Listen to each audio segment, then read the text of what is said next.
الحمد لله رب العالمين والعاقبة للمتقين ولا عدوان إلا على الظالمين. أشهد أن لا إله إلا الله وحده لا شريك له رب السماوات والأرض، وأشهد أن سيدنا محمدا عبده ورسوله المبعوث رحمة للعالمين. اللهم صل وسلم وبارك وكرم على سيدنا وحبيبنا ومولانا محمد وعلى آله وصحبه ومن تبعهم إلى يوم الدين. أما بعد، فيا عباد الله ويا أيها الأحباء، أوصيكم وإياي بتقوى الله، فقد فاز المتقون. وقال الله تعالى في كتابه العزيز وهو أصدق القائل: أعوذ بالله من الشيطان الرجيم، بسم الله الرحمن الرحيم.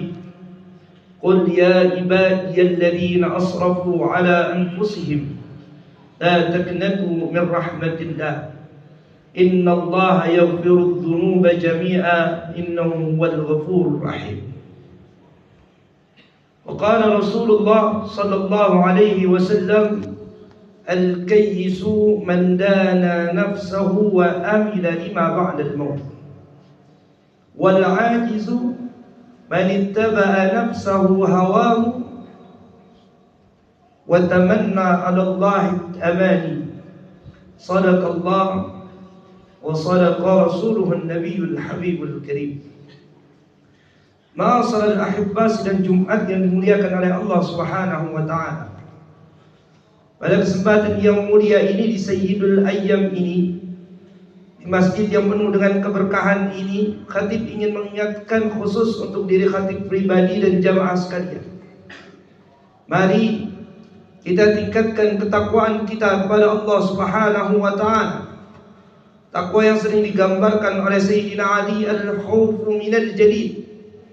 Kian hari kian bertambah umur kita, maka kita semakin takut, namun dibarengi rasa cinta kita kepada Allah Subhanahu wa taala. Wal amalu bit tanzil, yang kita kerjakan, yang kita perbuat, yang kita lakukan apa yang Allah perintahkan terhadap kita. Wal ridha bil qalil, kita ridha dengan apa yang Allah berikan terhadap kita walaupun itu sedikit. Wasti'dadu ila yaumir rahim, kita persiapkan kehidupan dunia kita yang sementara ini untuk kehidupan yang abadi selama-lamanya akan kita tempati, yaitu akhiratnya Allah Subhanahu wa taala. Imma nadkhulul jannata na'im aw nadkhulun naral jahim. Dengan takwa, dengan rasa takut, dengan rasa cinta, dengan amalia-amalia yang kita kerjakan di dunia ini, amal kebaikan kita, maka Allah sudah mempersiapkan satu tempat khusus untuk kita, yaitu surga yang penuh dengan kenikmatan untuk kita. Aw nadkhulun naral jahim, atau jangan-jangan kita tidak ada rasa takut kepada Allah, sehingga yang kita kerjakan, yang kita lakukan, yang kita perbuat kemaksiatan terhadap Allah Subhanahu wa taala. Kita tidak mempersiapkan kehidupan dunia kita untuk kehidupan akhirat kita. Yang kita lihat bagaimana kehidupan dunia kita, kita lupa terhadap akhirat kita. Maka kelak di akhirat Allah juga sudah mempersiapkan satu tempat untuk kita, yaitu narul jahim, neraka yang isinya, yang di dalamnya akan penuh dengan siksaan melebihi dari siksaan yang pernah kita hadapi di dunia ini. Maka pesan Allah singkat, fa inna khaira zadit taqwa, sebaik-baik bekal adalah bekal ketakwaan kita kepada Allah Subhanahu wa taala. Ma'asyiral ahibba, sidang Jumat yang dimuliakan oleh Allah Subhanahu wa taala. Yang kita cari di dunia ini semenjak kita balik sampai nanti mungkin ketika kita meninggal dunia adalah kita mendapatkan ridhanya Allah Subhanahu wa taala. Ridha ini didapati bukan hanya dengan banyaknya amaliyah kita, Tapi ridha ini didapati dengan berbagai macam hal yang salah satunya yang akan kita bahas pada saat ini adalah yang namanya raja. Raja itu para ulama menggambarkan istis'aru si'ati rahmatillah wa intizaru wa'dihi ma'al juhdi bil amal. Kita ini masuk surga kadang bukan gara-gara banyaknya amal kebaikan kita, tapi bisa jadi kita masuk surga gara-gara raja kita, berharap kita kepada Allah Subhanahu wa ta'ala. Yang kita tunggu janji-janjinya Allah. Bahkan para ulama menggambarkan orang salat, orang ibadah itu harus dipenuhi dua hal kan? Yang pertama ada sifat khaufun dalam diri kita. Kita ada sifat takut. Jangan-jangan ibadah yang kita kerjakan kurang. Dan itu sifat itu harus didasari ketika kita baru memulai ibadah kita. Sehingga ketika kita mau sholat kita perhatikan betul wudu kita yang terbaik seperti apa, bacaan yang terbaik yang diterima oleh Allah seperti apa, rukun-rukunnya seperti apa, kesunahan-kesunahan yang dicintai Allah seperti apa. Karena kita takut jangan-jangan kalau kita tidak penuhi rukunnya, kewajibannya, kesunahannya, ibadah kita cuma rutiniah biasa doang, gerakan tubuh kita biasa doang. Maka kata para ulama, di awal ibadah kita harus ada rasa khaufun dalam diri kita, sehingga kita hati-hati betul ketika menjalankan ibadah kita. Tapi setelah selesai ibadah, kata para ulama, harus timbulkan rasa roja. Saya sudah penuhi kewajiban saya dengan baik, rukunnya sudah saya penuhi dengan baik. Sekarang saya berharap kepada Allah, mudah-mudahan ibadah yang sedikit yang saya lakukan ini mendapatkan ridhanya Allah Subhanahu wa ta'ala. Ini namanya raja. Istish'aru ila si'ati rahmatillah wa intizar wa'dihi ma'al juhdi bil amal. Tapi syaratnya kata para ulama di akhir pengertian tadi ada juhdun bil amal. Karena ada bagian kedua kata baginda Rasul namanya umniyah, angan-angan. Saya mah mau masuk surga tapi saya nggak sholat, nggak mungkin. Saya mau mendapatkan ampunan Allah tapi saya nggak pernah minta ampun, bertobat kepada Allah, nggak mungkin. Itu namanya umniyah yang digambarkan oleh baginda Rasul dalam satu hadisnya. Kata baginda Rasul, al-kayyisu man dana nafsahu wa amila lima ba'dal maut. Kais, orang yang pinter, adalah orang yang mempersiapkan nanti kehidupan akhirat saya seperti apa. Tapi ada satu lagi, ada ajizu, orang yang lemah. Manittaba'a nafsahu hawahu wa tamanna 'ala Allahil aman. Kerjaannya tiap hari ngikutin hawa nafsunya. Kerjaannya tiap hari berangan-angan. Allah maha pemaaf, nanti aja saya kalau udah tua baru minta ampun kepada Allah.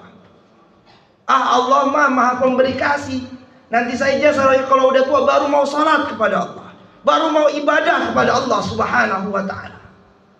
Dia berharap tuh sama Allah Subhanahu wa ta'ala, tapi nggak ada amal perbuatan yang dia kerjakan. Ini kata baginda Rasul namanya amani al-umniyah, cuman angan-angan doang. Ini beda sama raja. Kalau raja juhdun bil amal. Setelah kita ibadah kepada Allah Subhanahu wa ta'ala, kita berdoa kepada Allah, berharap kepada Allah Subhanahu wa ta'ala, ibadah-ibadah yang saya kerjakan ini diterima oleh Allah Subhanahu wa ta'ala. Wa intizar waqti. Itu yang kita lakukan. Maka kata para ulama, dalam setiap ibadah kita dua hal ini perlu kita dasari. Al-khawfu war-raja. Bahkan bukan hanya itu. Orang-orang yang berbuat maksiat pun kepada Allah. Kita-kita nih, saya nih yang berbuat maksiat kepada Allah. Dalam gambaran firman Allah Subhanahu wa ta'ala, itu ada rajanya, ada rahmatnya, ada berharapnya kita kepada Allah diampuni oleh Allah Subhanahu wa ta'ala.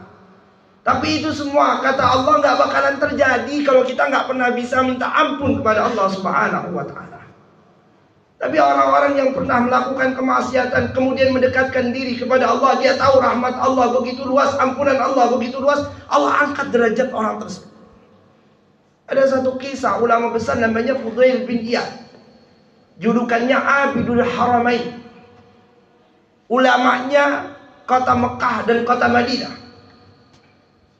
Dalam kitab-kitab sirah kita baca, dalam kitab-kitab tarikh kita baca, harum betul namanya. Tapi dalam kitab As-Sakhsiyat alladhi istauqafatni, orang-orang yang menginspirasiku digambarkan bahwa dulu Fudail bin Iyad nggak bisa jadi seorang ulama kayak gini katanya. Dulu dia itu julukannya Jahannamud Dunya. Kalau bahasa kita preman-preman yang paling premannya di dunia. Jahannamud Dunya. Bahkan orang-orang kalau mau berdagang itu harus muter, takut sama Fudail bin Iyad. Karena dia pasti ngambil harta orang yang lewat di kampungnya. Tapi suatu ketika Fudail bin Iyad ini punya orang yang dia senangi. Lagi berkunjung, perempuan itu baca surah firman Allah Subhanahu wa taala, alam ya'ni lil ladzina kafaru an tahsha'a qulubuhum li dzikrillah. Perempuan itu baca surah, baca ayat yang artinya, tidakkah orang-orang kafir itu mendengar tanda-tanda beriman, tanda-tanda ayat-ayat Allah Subhanahu wa taala yang membuat hatinya bergetar. Maka pada saat itu Fudail bin Iyad nangis bukan main. Yang mungkinnya dulunya dia ngambil harta orang lain, bahkan bunuh itu udah jadi keseharian dia dalam riwayat tersebut. Tapi kemudian ketika dengar ayat ini, alam ya'ni lil ladzina kafaru an tahsha'a qulubuhum li dzikrillah. Tidakkah orang-orang kafir itu tergetuk hatinya ketika mendengar ayat-ayat Allah? Sama seperti kita. Setiap kali maksiat kita sering dengar tuh nasihat dari teman kita, tapi hati kita nggak pernah tergetuk. Sama kayak Fudail bin Iyad. Akhirnya dengar ayat tersebut dia nangis jadi-jadinya. Bahkan dalam riwayatnya digambarkan bahwa ketika itu ada sang pedagang lagi debat, kita lewat kampungnya Iyad apa enggak katanya, di perbatasan kota. Ketemu sama Iyad, dia nggak kenal tuh Iyad, Fudail bin Iyad. Dianterin itu orang. Dalam perjalanan nangis Fudail. Pedagang ini heran, tapi sambil ketakutan, takut Fudail nyamperin orang ini. Nangis terus. Sampai di ujung kampung di beliau ditanya, engkau siapa? Aku Fudail. Orang tadi gemeteran. Jangan-jangan hartaku mau diambil, aku mau dibunuh sama Fudail ini katanya. Tidak katanya. Hari ini aku sudah kembali kepada Allah. Hari ini aku sudah beriman kepada Allah. Hari ini aku sudah terketuk hatinya di sisi Allah Subhanahu wa ta'ala. Sekarang aku sedang mengharapkan rajanya Allah, rahmatnya Allah turun kepadaku katanya. Orang tadi pergi dengan gembira. Dan mulai saat itu Fudail bin Iyad tiap malam merenungi kesalahan-kesalahannya di sisi Allah sambil berharap terhadap Allah Subhanahu wa ta'ala. Dan bahkan dalam riwayat tersebut digambarkan orang-orang yang kayak gini keturunannya Allah jamin menjadi orang saleh juga. Anak-anak Fudail bin Iyad menjadi ulama-ulama di zamannya, orang-orang hebat di zamannya. Sehingga yang tadi julukannya Jahannamud Dunya, bajingan di dunia ini, berubah menjadi Abidul Haramain, ulamanya dua kota haram, Mekah dan Madinah. Ini bukti rahmatnya Allah. Tangan kita mungkin kotor, jiwa kita mungkin kotor, penuh dengan kemaksiatan. Tapi Allah punya satu namanya roja, punya harapan kepada Allah Subhanahu wa ta'ala. Itu yang Allah titipkan terhadap kita. Setiap malam kita pikirkan ibadah apa yang sudah kita kerjakan, kita minta sama Allah. Maka kata para ulama, bukan banyaknya ibadah, tapi kualitas ibadah kita di sisi Allah itu yang paling penting. Bukan tiap jam kita ibadah, enggak. Tapi bagaimana ibadah itu bernilai di sisi Allah Subhanahu wa ta'ala. Maka para ulama bilang, mendapatkan ridha Allah, menjadikan amal ibadah kita diterima oleh Allah, di akhirnya harus ada raja kepada Allah Subhanahu wa ta'ala. Kita minta kepada Allah akan amal ibadah kita diterima oleh Allah Subhanahu wa ta'ala. Kesalahan kita diampuni oleh Allah Subhanahu wa taala. Ini yang diajarkan oleh ulama-ulama kita dalam kitab Dalilul Falihin. Ibadah itu akan menjadi mulia ketika kita mengharapkan ibadah kita mendapatkan ridhanya Allah Subhanahu wa taala. Barakallahu li wa lakum fil Qur'anil azim wa nafa'ani wa iyyakum bima fihi min al-ayati wa dhikril hakim wa taqabbalallahu minna wa minkum tilawatahu innahu was-sami'ul alim.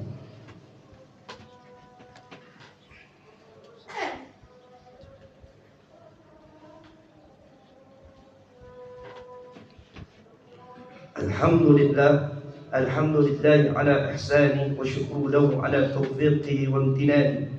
Asyhadu an la ilaha illallah ta'ziman li sya'ni wa asyhadu anna sayyidana Muhammadan 'abduhu wa rasuluhu ad-da'i ila ridwani.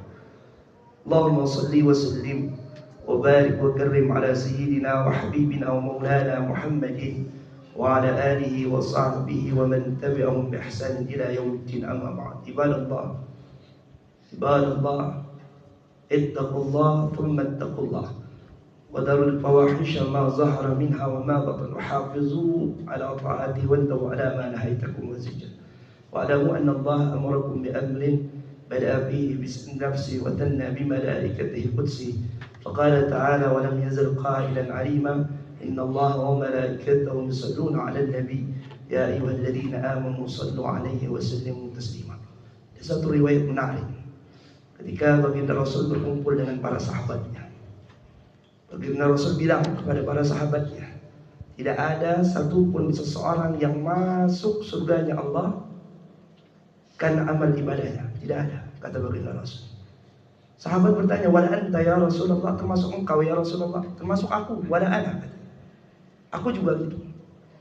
Tapi kata baginda Rasul, illa ayyataghammadani Allahu birahmatihi, kecuali ketika Allah turunkan rahmatnya terhadap hamba tersebut.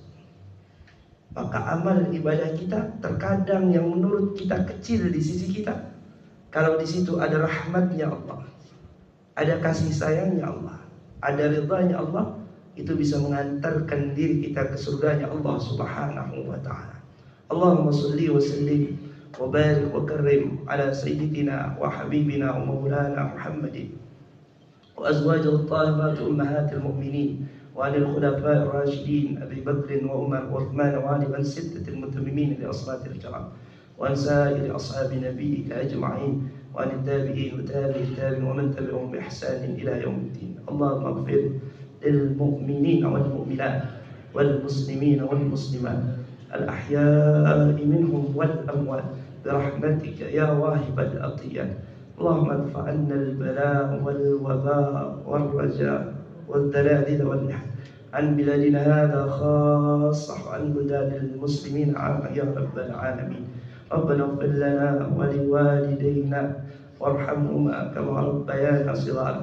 ربنا آتنا في الدنيا حسنة وفي الآخرة حسنة وقنا عذاب النار. عباد الله، إن الله يأمر بالعدل والإحسان وإيتاء ذي القربى وينهى عن الفحشاء والمنكر والبغي يعظكم لعلكم تذكرون. فاذكروا الله العظيم يذكركم واشكروه على نعمه يزدكم ولذكر الله عز وجل وأكبر. أقم الصلاة.